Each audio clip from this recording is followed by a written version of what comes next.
السلام علیکم ورحمۃ اللہ وبرکاتہ۔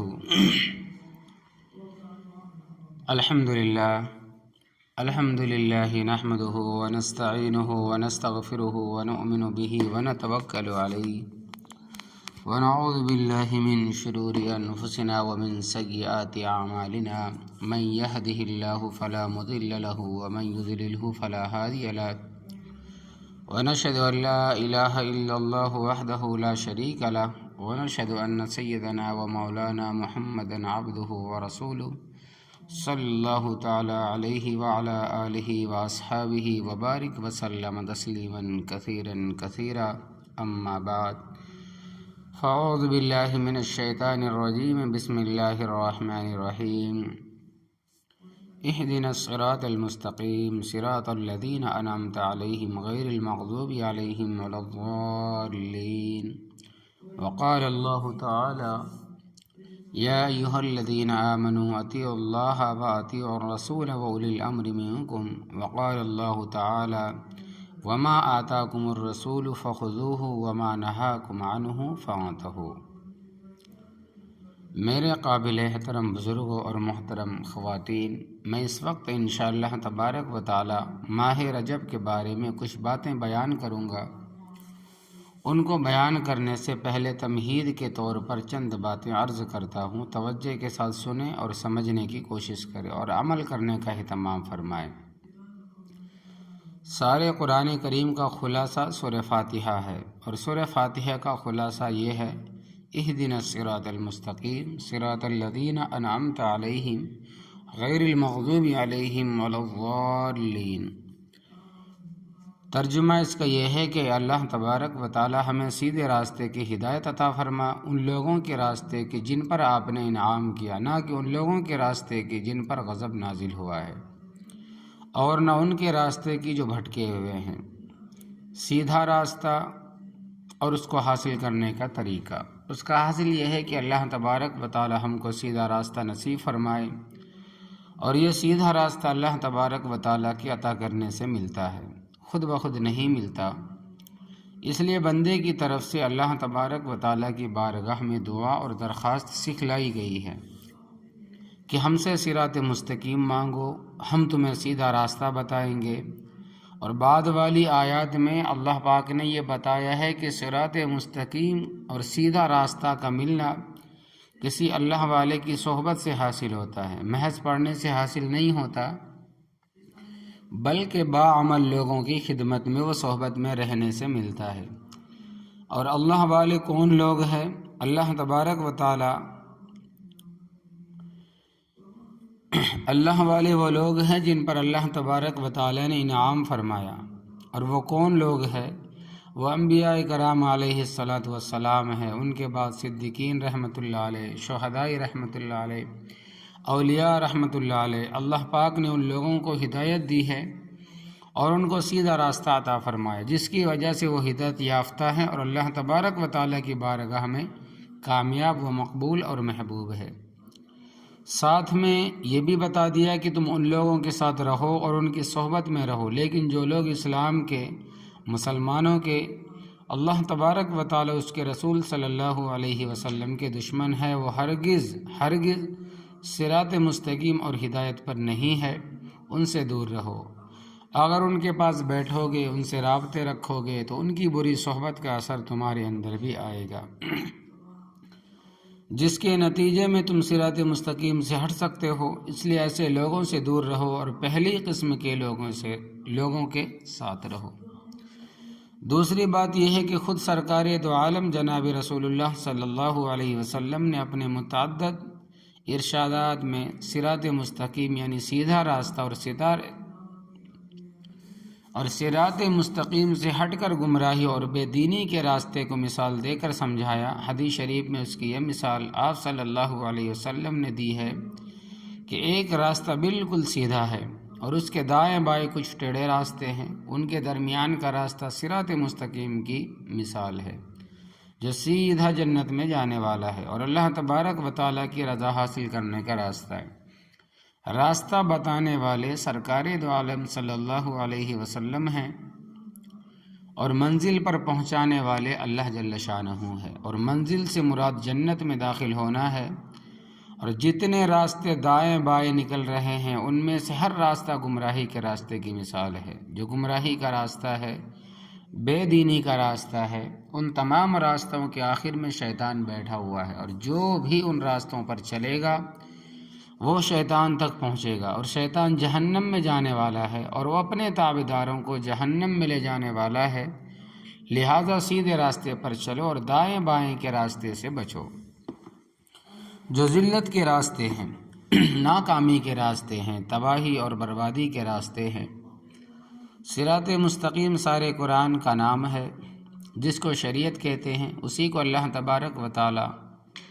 اور ان کے پیغمبر سرکار دو عالم صلی اللہ علیہ وسلم نے بتلایا ہے، ان کو سنت کا راستہ بھی کہتے ہیں۔ لہٰذا جو کچھ آپ صلی اللہ علیہ وسلم نے اللہ جل شانہ کے حکم سے بتایا ہے اور عمل کر کے دکھایا ہے، یہی سیدھا راستہ ہے۔ اور سنت سے ہٹ کر بدعت کا راستہ، ناجائز رسم و رواج کا راستہ، گمراہی بے دینی کا راستہ اور شیطان کا راستہ ہے۔ تیسری بات یہ ہے کہ آپ صلی اللہ علیہ وسلم نے اپنے بہت سے ارشادات کے ذریعہ صراط مستقیم پر، شاہراہ سنت پر، اپنی تابعداری پر، اپنے صحابہ کرام کے نقش قدم پر، بالخصوص حضرات خلفاء راشدین رضی اللہ تعالیٰ عنہ کے طریقے پر چلنے کی تاکید فرمائی ہے۔ چنانچہ ایک حدیث میں آپ صلی اللہ علیہ وسلم نے ارشاد فرمایا، فَإِنَّ خَيْرَ الْحَدِيثِ كِتَابُ اللَّهِ وَخَيْرَ الْهَدْيِ هَدْيُ مُحَمَّدٍ صلی اللہ علیہ وسلم وَشَرَّ الْأُمُورِ مُحْدَثَاتُهَا وَكُلُّ بِدْعَةٍ ضَلَالَةٌ رواہ المسلم مشکاۃ المصابیح۔ بلا شبہ سب سے بہترین بات اللہ جل شانہ کی کتاب ہے، یعنی جتنے بھی دنیا میں کلام ہے ان میں سب سے بہتر اللہ تبارک و تعالیٰ کا کلام ہے، اور سب سے بہترین راستہ نبی کریم صلی اللہ علیہ وسلم کا راستہ ہے، اور سب سے بدترین چیز بدعتیں، نئے نئے طریقے ہیں، جو طریقے اللہ اور اس کے رسول صلی اللہ علیہ وسلم نے نہیں بتائے، بعد میں لوگوں نے اپنی طرف سے بنا لی، وہ سب سے بدترین ہے، اور ہر بدعت گمراہی ہے۔ بعض روایتوں میں کہ ہر گمراہی اور بدعت کا راستہ جہنم میں ہے، یعنی جہنم میں لے جانے والا ہے۔ دوسری حدیث میں آپ صلی اللہ علیہ وسلم نے ارشاد فرمایا کہ کل امتی یدخلون الجنۃ الا من ابی، قالوا یا رسول اللہ ومن یابی، قال من اطاعنی دخل الجنۃ ومن عصانی فقد ابی۔ میری ساری امت جنت میں جائے گی مگر جس نے جنت میں جانے سے انکار کر دیا۔ عرض کیا گیا یا رسول اللہ صلی اللہ علیہ وسلم ومن یابی، قال من اطاعنی، جنت میں جانے سے کون انکار کرے گا؟ آپ صلی اللہ علیہ وسلم نے فرمایا کہ جس نے میری تابعداری کی وہ جنت میں جائے گا۔ قال من اطاعنی دخل الجنۃ، جس نے میری تابعداری کی وہ جنت میں جائے گا۔ ومن عصانی فقد ابی، اور جس نے میری تابعداری نہیں کی گویا اس نے جنت میں جانے سے انکار کر دیا۔ اس حدیث سے معلوم ہوا کہ نبی کریم صلی اللہ علیہ وسلم کی سنت پر چلنا جنت میں جانا ہے، اور سنت پر عمل نہ کرنا بلکہ اس کے مقابلے میں خدا نہ خواستہ کسی بدعت پر عمل کرنا یا کسی ناجائز رسم پر عمل کرنا جو کسی خاندان، قوم یا برادری کے اندر رائج ہو، جاری ہو، یہ جنت میں جانے سے انکار کرنے کے برابر ہے۔ ایک روایت میں ہے کہ 3 صحابہ کرام رضی اللہ تعالیٰ عنہم اجمعین کی ایک جماعت ازواج مطہرات کی خدمت میں حاضر ہوئی تاکہ یہ معلوم کرے کہ حضرت صلی اللہ علیہ وسلم اپنے گھر میں کتنی عبادت کرتے ہیں، تاکہ ہم بھی اسی طرح اپنے گھر میں زیادہ سے زیادہ عبادت کریں۔ جب یہ ازواج مطہرات رضی اللہ تعالی عنہ کی خدمت میں حاضر ہوئے اور ان سے نبی کریم صلی اللہ علیہ وسلم کی گھر میں عبادت کی کیفیت معلوم کی تو اس کو سن کر ان حضرات نے یہ محسوس کیا کہ نبی کریم صلی اللہ علیہ وسلم گھر میں بہت زیادہ عبادت نہیں فرماتے، جبکہ وہ یہ خیال لے کر آئے تھے کہ شاید نبی کریم صلی اللہ علیہ وسلم گھر میں بہت زیادہ عبادت کرتے ہوں گے۔ پھر انہوں نے آپس میں گفتگو کی، بات کی، مشورہ کیا، ہم اللہ تبارک و تعالیٰ کے رسول اللہ صلی اللہ علیہ وسلم کے برابر کہاں ہو سکتے ہیں؟ آپ صلی اللہ علیہ وسلم اللہ جل شانہ کے پیغمبر ہیں، اور آپ صلی اللہ علیہ وسلم کی تھوڑی سی عبادت بہت زیادہ ہے، زیادہ عبادت ہمیں کرنے کی ضرورت ہے۔ چنانچہ ان میں سے ایک نے یہ طے کر لیا کہ میں ہمیشہ دن میں روزہ کروں گا، کبھی افطار نہیں کروں گا، یعنی کسی دن بھی روزہ ناگا نہیں کروں گا۔ دوسرے صحابی نے کہا کہ میں ہمیشہ رات کو مصلی پر گزارا کروں گا، یعنی میں رات بھر نماز پڑھتا رہوں گا، کبھی نہیں سوؤں گا۔ تیسرے نے کہا کہ میں ہمیشہ عورتوں سے الگ رہوں گا اور میں کبھی بھی نکاح نہیں کروں گا، کیونکہ نکاح کرنے سے بھی آدمی کو مشغولیت ہوتی ہے، جس کی وجہ سے آدمی اتنی عبادت نہیں کر سکتا جتنی غیر شادی شدہ آدمی کر سکتا ہے۔ گویا تینوں صحابہ کرام رضی اللہ تعالی عنہم اجمعین آپس میں یہ تہیہ کر رہے تھے، ارادہ کر رہے تھے کہ ہم اپنی ساری زندگی عبادت میں ہی گزار دیں گے۔ تھوڑی دیر میں سرکار دو عالم صلی اللہ علیہ وسلم تشریف لائے، اور آپ صلی اللہ علیہ وسلم نے آ کر فرمایا کہ تم نے یہ باتیں کی ہے۔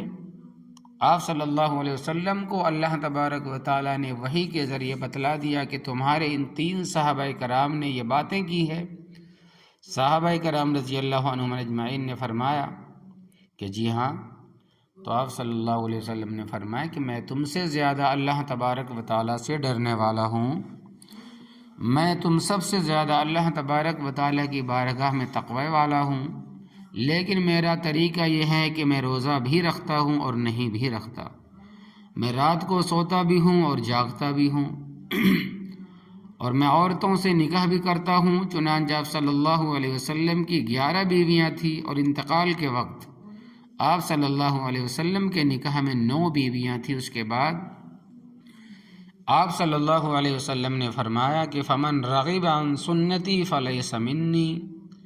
جو میری سنت سے اعراض کرے گا وہ میرے طریقے پر نہیں ہے، مطلب یہ ہے کہ وہ ہم میں سے نہیں ہے۔ آپ صلی اللہ علیہ وسلم زیادہ عبادت کرنے سے منع فرما رہے ہیں، اور اپنا طریقہ بیان فرما رہے ہیں کہ یعنی میں اپنے نفس کا حق بھی ادا کرتا ہوں، بیوی بچوں کا حق بھی ادا کرتا ہوں، اور اللہ تبارک و تعالیٰ کا بھی حق ادا کرتا ہوں۔ یہ ہے میرا راستہ، جس کو سنت کا راستہ کہتے ہیں۔ ایک اور حدیث میں ہے کہ حضرت عرباض بن ساریہ رضی اللہ تعالیٰ عنہ فرماتے ہیں کہ ایک مرتبہ نبی کریم صلی اللہ علیہ وسلم نے وعظ فرمایا، اور ایسا پر اثر واضح فرمایا کہ دل دہل گئے اور آنکھوں سے ٹپ ٹپ آنسو گرنے لگے۔ کسی نے عرض کیا کہ حضور، آپ کا یہ واعظ، آپ کی یہ تقریر، آپ کی یہ نصیحت ایسا ہے جیسا کسی رخصت ہونے والے کا واعظ ہوتا ہے، وہ کوئی اہم بات نہیں چھوڑتا بلکہ ہر بات دل سے کہہ دیتا ہے، لہٰذا آپ کچھ اور بھی ہمیں نصیحت فرما دیجئے۔ آپ صلی اللہ علیہ وسلم نے فرمایا کہ تم کو اللہ تبارک و تعالیٰ سے ڈرنے کی وصیت کرتا ہوں، اور حاکم کی بات سننے اور اطاعت کرنے کی وصیت کرتا ہوں، اگرچہ تم پر کالا کلوٹا حبشی حاکم ہو، کیونکہ میرے بعد تم میں سے جو شخص زندہ رہے گا وہ بڑا اختلاف دیکھے گا،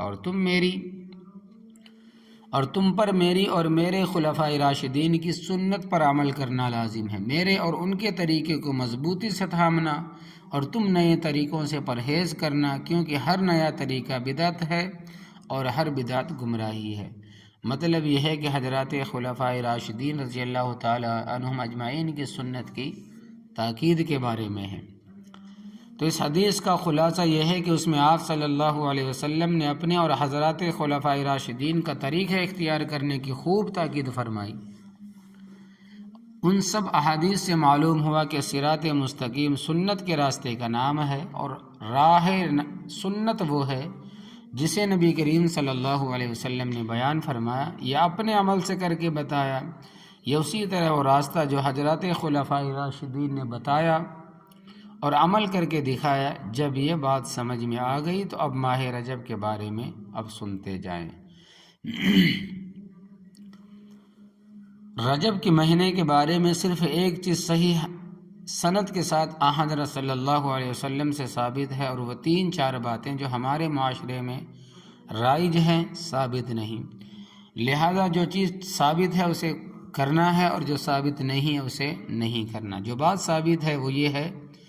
کہ جب رجب کا چاند نظر آتا تو نبی کریم صلی اللہ علیہ وسلم یہ دعا فرماتے، اللہم بارک لنا فی رجب و شعبان وبلغنا رمضان، یا اللہ ہمیں رجب اور شعبان کے مہینے میں برکت عطا فرما اور ہمیں رمضان شریف تک پہنچا دیجئے۔ یعنی جب ہم رجب کے مہینے میں پہنچ گئے تو اب اتنی عمر کر دیجئے کہ ہمیں رمضان بھی نصیب ہو جائے، کیونکہ ماہ رمضان برکتوں، رحمتوں، بخششوں، مغفرتوں اور دوزخ سے آزادی کا مہینہ ہے، اور اس میں عبادت کا اس قدر اجر و ثواب ہے کہ کسی اور مہینے کی یہ فضیلت نہیں۔ ایسا نہ ہو کہ ہم رجب کا چاند تو دیکھ لیں اور رمضان المبارک کے مہینے سے محروم ہو جائیں۔ آپ صلی اللہ علیہ وسلم رجب کا چاند نظر آنے پر یہ دعا فرماتے تھے کہ ہمیں بھی یہ دعا مانگنی چاہیے۔ یہ سنت ہے، یہ ہدایت ہے، یہ صراط مستقیم ہے۔ اگر چاند نظر آنے کے وقت نہیں مانگی تو بعد میں مانگ لے اور وقفے وقفے سے مانگتے رہیں، تاکہ اللہ تبارک و تعالی اپنے فضل و کرم سے ہمیں ماہ رمضان نصیب عطا فرمائے، آمین۔ اب ان باتوں کا مختصراً ذکر کرتا ہوں جو ثابت نہیں ہے۔ ان میں سے ایک بات تو یہ ہے کہ عوام میں یہ بات بہت مشہور ہے کہ رجب کی 27ویں شب میں حضرت صلی اللہ علیہ وسلم کو معراج ہوئی ہے، جس کی وجہ سے لوگ 27ویں رجب کی رات کو بڑی فضیلت کی رات سمجھتے ہیں، عبادت کی رات سمجھتے ہیں، بلکہ بعض لوگ اس کو شب قدر سے بھی بہتر سمجھتے ہیں۔ ایسی کوئی بات قرآن و حدیث و سنت سے ثابت نہیں، بلکہ 27ویں رجب کی رات بھی عام راتوں کی طرح ایک رات ہے، اس کی الگ سے اپنی کوئی خاص فضیلت نہیں۔ تاہم معراج کا واقعہ بالکل برحق ہے اور 100% درست ہے، اور وہ بہت بڑا اعجاز ہے جو اللہ تبارک و تعالیٰ نے سرکار دو عالم صلی اللہ علیہ وسلم کو عطا فرمایا۔ آپ صلی اللہ علیہ وسلم اپنے دنیاوی جسم کے ساتھ اور اسی دنیاوی حیات کے ساتھ دنیا سے آسمانوں پر تشریف لے گئے۔ اللہ تبارک و تعالیٰ نے آپ صلی اللہ علیہ وسلم کو جنت و جہنم کی سیر کرائی، اپنی بارگاہ میں ہم کلامی کا شرف عطا فرمایا، 50 نمازوں کا تحفہ عطا فرمایا، جو حضرت موسیٰ علیہ السلام کے طفیل کم ہو کر 5 رہ گئی، لیکن ثواب کے اعتبار سے 50 کے برابر ہیں۔ یہ سب اسی شب کا صدقہ ہے، اسی رات کا صدقہ ہے جو معراج کے ذریعے نبی کریم صلی اللہ علیہ وسلم کے واسطے سے ہمیں یہ حاصل ہوا ہے۔ معراج کی رات کا واقعہ اپنی جگہ بالکل برحق ہے، جیسا کہ تفصیل سے اس کے رسالے میں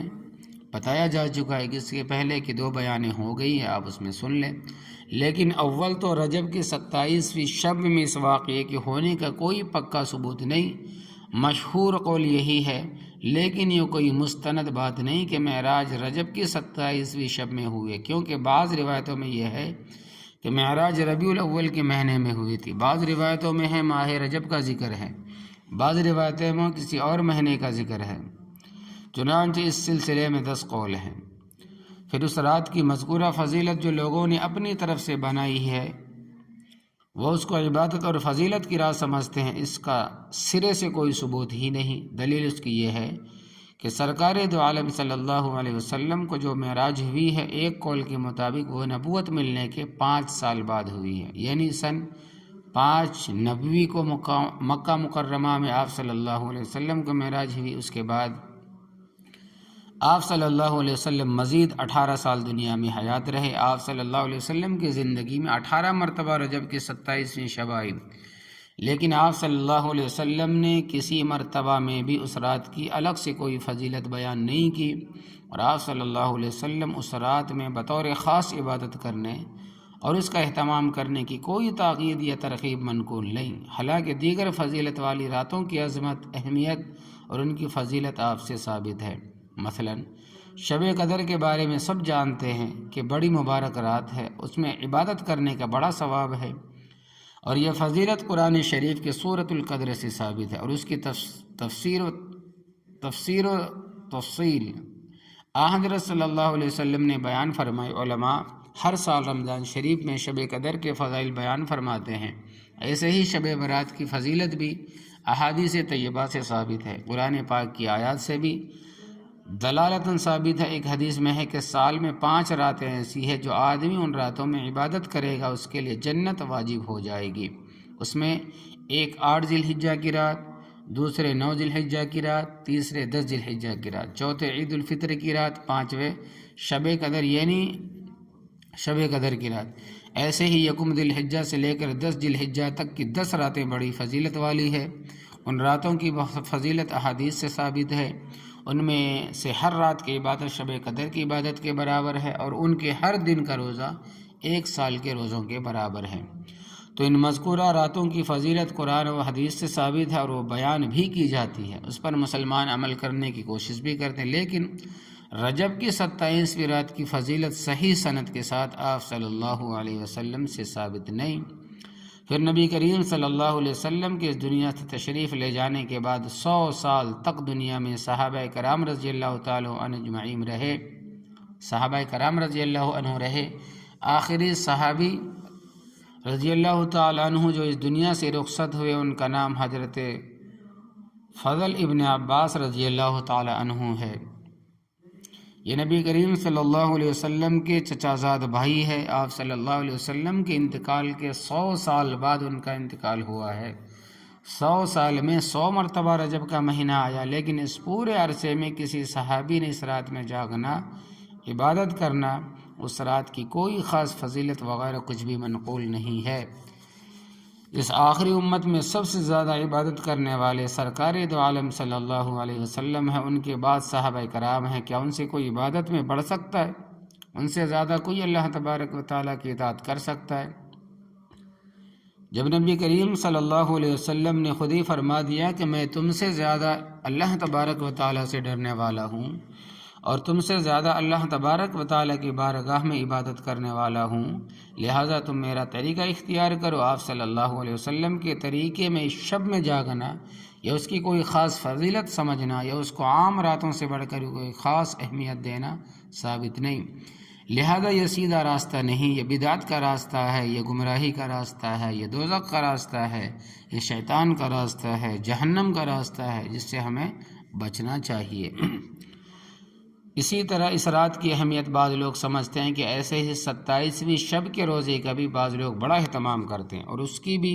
خصوصی فضیلت سمجھتے ہیں، جبکہ 27ویں رجب کے روزے کی بھی کسی صحیح سند والی حدیث سے کوئی خاص فضیلت ثابت نہیں ہے۔ بعض ضعیف روایات میں اس دن کے روزے کا ذکر ہے، بہرحال صحیح سند کے ساتھ کوئی حدیث ایسی نہیں جس سے اس دن کے روزے کی کوئی خاص فضیلت ثابت ہوتی ہے۔ جیسے یکم رجب کا روزہ ہے، 5 رجب کا روزہ ہے، ایسے ہی 27 رجب کا روزہ ہے، یعنی نفلی روزہ ہے۔ اس درجے میں رکھنا چاہو رکھ لو، لیکن رجب کی 27ویں تاریخ ہونے اور اس رات میں شب معراج ہونے کی وجہ سے اس دن کے روزے کی کوئی خاص فضیلت ثابت نہیں ہے، بلکہ حضرت عمر فاروق رضی اللہ تعالیٰ عنہ جو حق و باطل کے درمیان فرق کرنے والے تھے اور سنت پر جم جانے والے تھے اور سنت کے راستے سے 1 انچ بھی ہٹنے والے نہیں تھے، ان کا یہ عمل یہ تھا کہ جب ان کو معلوم ہوا کہ کچھ لوگ 27ویں رجب کو بطور خاص روزہ رکھتے ہیں اور اہمیت کے ساتھ روزہ رکھتے ہیں، تو وہ اپنے گھر کے باہر تشریف لائے اور جس کے بارے میں اندازہ ہوا کہ اس نے یہ روزہ رکھا ہے، اس سے کہا کہ میرے سامنے کھانا کھائیں تاکہ پتہ چلے کہ اس نے یہ روزہ رکھا ہے یا نہیں۔ تو اس طرح بہت سے لوگوں کے روزے توڑوائے تاکہ یہ بات سمجھ میں آ جائے کہ اس دن کے روزے کی کوئی خصوصی فضیلت نہیں۔ جب کوئی فضیلت نہیں ہے تو تم نے اپنی طرف سے اس دن کو کیوں خاص کیا اور اس کو خاص فضیلت کیوں دی؟ یہ اپنی طرف سے دین میں اضافہ کرنا ہے جو سراسر بدعت اور ناجائز ہے، جس سے بچنا بہت زیادہ ضروری ہے۔ دین اتباع کا نام ہے، دین شریعت کا نام ہے، نبی کریم صلی اللہ علیہ وسلم کے سنت پر چلنے کا نام ہے، اور یہ سبق دیا کہ دین اپنی مرضی سے چلنے کا نام نہیں، بلکہ اللہ تبارک و تعالیٰ اس کے رسول صلی اللہ علیہ وسلم کی بات مان کر چلنے کا نام۔ جب وہ کہیں روزہ رکھو تو روزہ رکھ لو، جب وہ کہیں روزہ رکھو تو روزہ رکھ لو، جب وہ منع کر دے تو روزہ مت رکھو۔ رمضان شریف کے روزے رکھنا فرض ہے، عید کا روزہ رکھنا حرام ہے، اب بتائیے رمضان المبارک کے روزے عید الفطر کے روزے میں کیا فرق؟ اس میں بھی سحری ہے، عید کے روزے میں بھی سحری ہے، اس میں بھی افطاری ہے، اس میں بھی افطاری، اس میں صبح سے شام تک کھانے پینے میاں بیوی کے تعلقات سے اپنے آپ کو بچانا ہے، اور عید کے دن کے روزے میں بھی یہی کرنا ہے۔ لیکن رمضان المبارک کا روزہ رکھنے میں اتباع ہے اور عید کا روزہ رکھنے میں نافرمانی ہے۔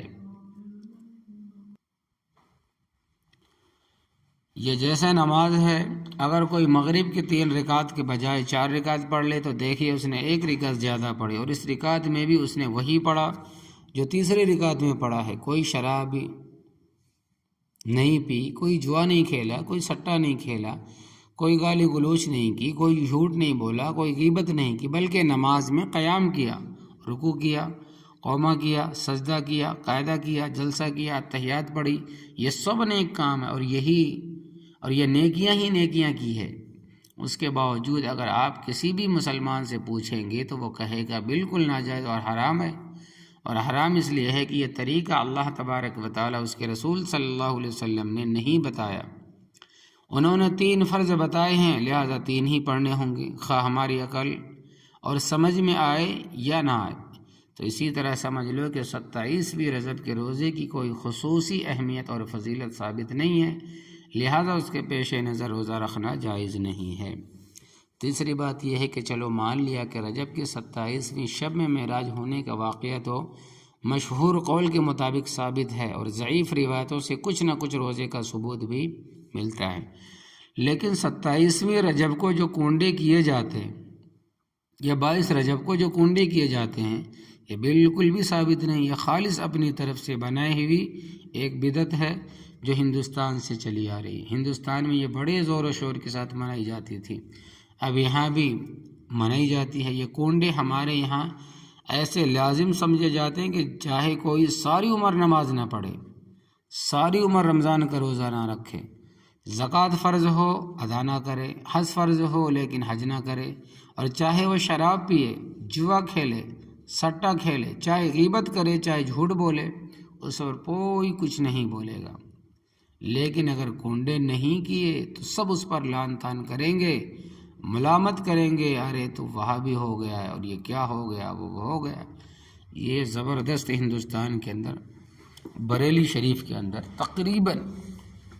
یہ وہاں بہت زیادہ کنڈوں کا رواج ہے، سال کی عید منائی جاتی ہے وہ، اور فرماتے ہیں کہ مہینے بھر اس کا چرچا چلتا ہے۔ تو سمجھ لیں کہ بہرحال کنڈوں کی قرآن و سنت میں کوئی اصل نہیں، معلوم ہوا کہ یہ پکی بدعت اور سراسر ناجائز ہے،